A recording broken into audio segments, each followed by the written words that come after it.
Hi అండి. ఇంకొక విషయము, ఇంట్లో మీ ఒంట్లో ఎప్పుడు శుభ్రంగా ఉండాలండి.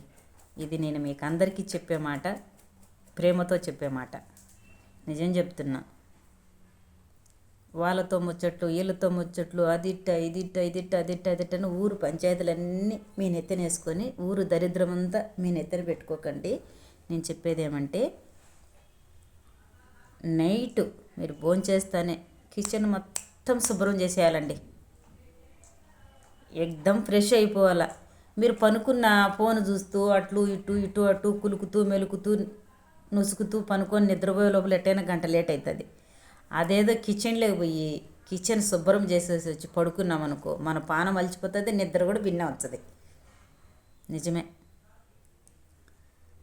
ఎప్పుడు మన కిచెను, మన పొయ్యి శుభ్రంగా ఉండాలి. మన పొద్దున్నే వంట రూమ్ లేకపోతానే, మన కిచెన్ లేకపోతానే, మన పొయ్యి చూస్తానే మనకు ఆనందం, సంతోషం. మన పొయ్యి వెలిగిపోయినట్టుగా మన ముఖం వెలిగిపోవాలి. ఓకేనా? అది. ఇంకొకటి, భోంచేసే ముందు మనం, మీకు కాళ్ళు నొప్పులైతే ఇది లేదు కానీ నేను కూడా పైనే కూర్చొని తింటా, కింద అయితే కూర్చోను. సాధ్యమైనంత వరకు భోజనానికి ఎప్పుడైనా ఇలువ ఇవ్వండి. కిందనే కూర్చొని తినండి. డైనింగ్ టేబుల్, కుర్చీలు, సోఫా సీట్లు, దువానీ కాట్లు వచ్చాయని మంచం మీద కూర్చొని మాత్రం తినకండి. దయచేసి మంచాల మీద కూర్చొని తినకండి. ఖచ్చితంగా ముస్లిమ్స్ని చూడండి, ఎప్పుడైనా అన్నం కానీ కర్రీస్ కానీ కింద పడకుండా వాళ్ళు ఒక పరదా అంటే ఏమంటారు, ఒక సాపలాగా పరుచుకొనే తింటారు. 10 మంది అయితే సాప పరుస్తారు, ఒక్కరిద్దరు అయితే కనీసం ఇట్లా మన కట్చీపుల్లాగా వాళ్ళు భోజనానికని కుట్టించి పెట్టుకుంటారు. అంతంత మన ఓనీళ్ళ లెక్కన అవి పరుచుకొని తినేసి దాన్ని శుభ్రంగా తినేసి లేచిన తర్వాత దాన్ని ఎక్కడ ఇదిలిచ్చాలో అక్కడ ఇదిలిచ్చేసి దాన్ని మళ్ళీ ఉతికి ఆరేసి దాన్ని మళ్ళీ మడతేసి మళ్ళీ నెక్స్ట్ భోజనానికి రిపేర్ చేసుకుంటారు. మన వాళ్ళు ఆడంటే నేను కూడా అలానే తింటానండి. కానీ ఈ మధ్యన ఒక అమ్మ చెప్పింది, ఆమె పేరు అనంతలక్ష్మిను ఏమో అంటారు యూట్యూబ్లోనే. ఆ అమ్మ వీడియోలు ఫాలో కాండి, చాలా అండి నేర్చుకుంటాం మనం. నేను ఆమెను ఎప్పుడు ఫాలో అవుతూ వచ్చానో, నేను కొన్ని పరిస్థితులు నాకు చాలా ఆనందం అనిపిస్తుంది. నిజం. ఇల్లు తుడుచుకునేటప్పుడు నువ్వు ఏ వారమన్నా తుడుచుకో, ఒక శుక్రవారం తప్ప ఏ వారమన్నా తుడుచుకో. అంత ఉప్పు, అంత పచ్చకర్పూరం వేసి ఇల్లు తుడుచుకో.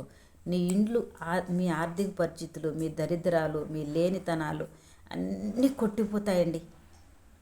మీకు చాలా ఇంచెలుగా మీకు మేలే జరుగుతుంది. ఆ ఒక్క విషయం చేయండి. ఇంటి ముందర ముగ్గు వేసుకునేటప్పుడు మాత్రం ముగ్గు పిండిలో అంత ఉప్పు వేసుకొని ముగ్గేసుకోండి. ఒకటి, మీరు వేయలేని పరిస్థితి ఉంటే బేగాకండి. వేస్తే మాత్రం కంపల్సరీ అంత ఉప్పు వేసి ముగ్గు పిండిలో ముగ్గేసుకోండి. వంట రూమ్ అయితే ప్రతిరోజు శుభ్రం చేసేసుకోవాలండి. మనం ఉదయం పోతానే వంట రూమ్లో పొయ్యి తల ఉండాలి. పాలు పొంగిపోయి, అన్నం పొంగిపోయి చేసుకొని కడుపుకు బుక్కాలుగా తినేస్తాము. పొయ్యి క్లీన్ చేయకపోతే అది మన అమ్మ అండి, దేవత అండి. మనకు జన్మనైతే ఇచ్చింది అమ్మ.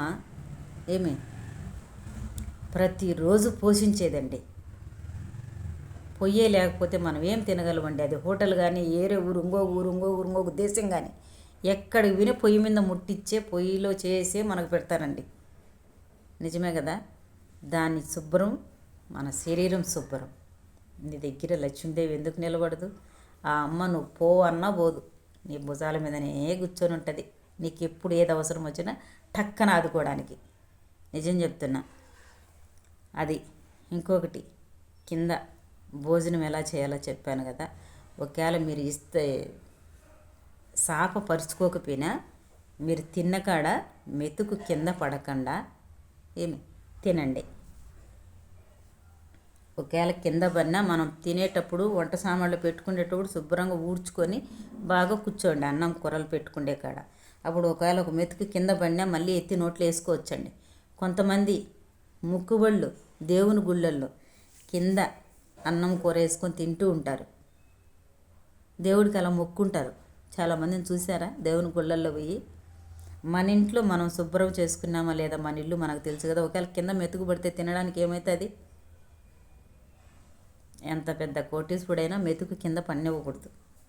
ఆ మెతుకులోనే ఉంది మన దరిద్రత, మన అదృష్టం పోవడానికి కూడా.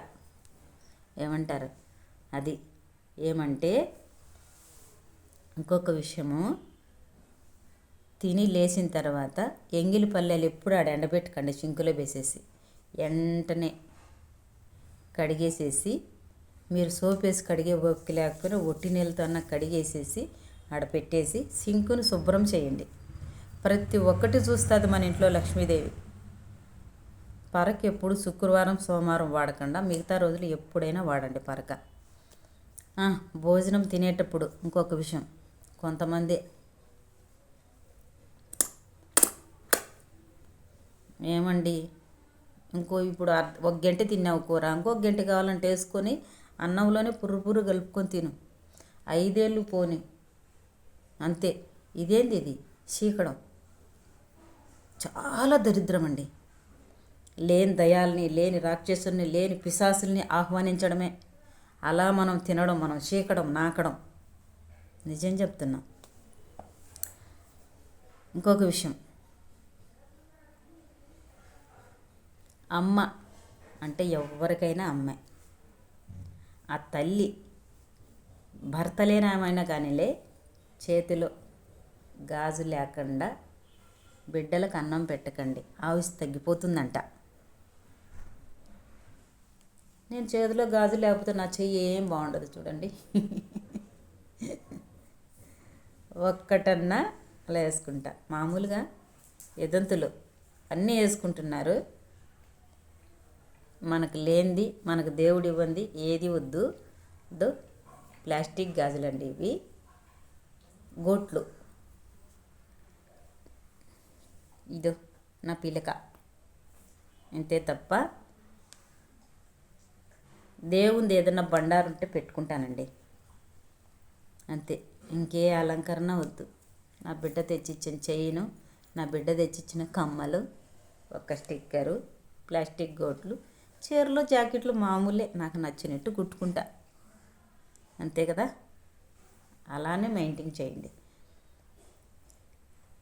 ఇంట్లో కుక్క ఉండడం చాలా దరిద్రం అంటారు కొంతమంది.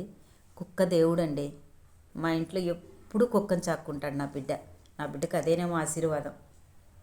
ఇప్పటి నుంచి కాదు, చిన్నప్పటి నుంచి కూడా మా అమ్మ ఆడ కుక్క పిల్లంది తెచ్చుకుంటామా నేను తిట్టి పెట్టేవాడిని, కొట్టి పెట్టేదాన్ని.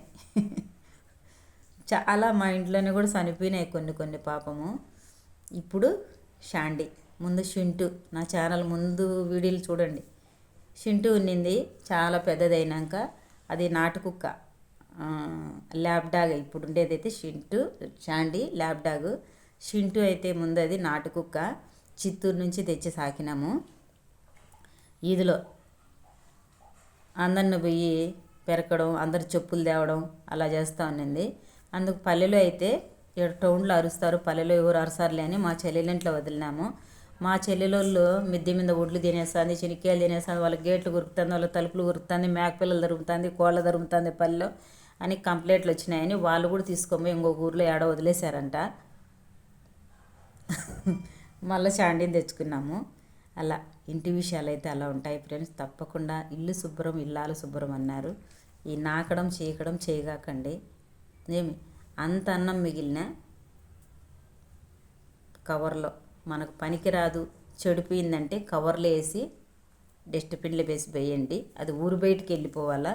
అన్నాలు కుంపాలుగా ఇండ్ల ముందర కాలువలు వేసుకొని ఎలకల్ని తెచ్చుకొని ఎలకల్ని ఇంట్లోకి ఆహ్వానించుకోకండి. ఓకేనా? బాయ్, మరి ఉంటా. ఇంకా మంచి మాటలతో మీ ముందుకు వస్తాను. మన వీడియోని సబ్స్క్రైబ్ చేసుకోండి. నేనేమన్నా తెలియక తప్పు మాట్లాడంటే క్షమించండి. తప్పకుండా లైక్ అయితే కొట్టండి.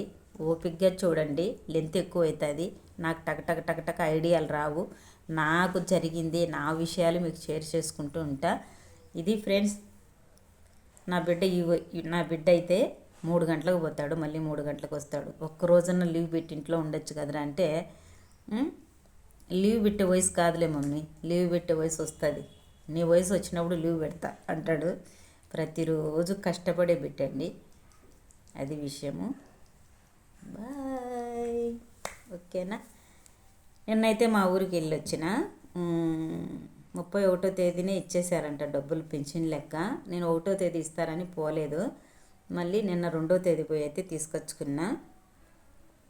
Okay bye friends, bye. మరి నచ్చితే లైక్ చేయండి. బాత్రూములు కానీ, వంట రూమ్ కానీ, ఇల్లు కానీ, మన శరీరం కానీ బయట నుంచి మగవాడు ఇంటికి వచ్చే లోపల వాళ్ళ ఫుడ్డు, బెడ్డు, ఇల్లు, తల్లి అంతా శుభ్రంగా ఉండాలి. అది భార్య అయినా తల్లి అయినా అలా ఉంటేనే వాళ్ళకు కూడా తృప్తిగా ఉంటుంది. నిజమే కదా. నచ్చితే లైక్ చేయండి. బాయ్.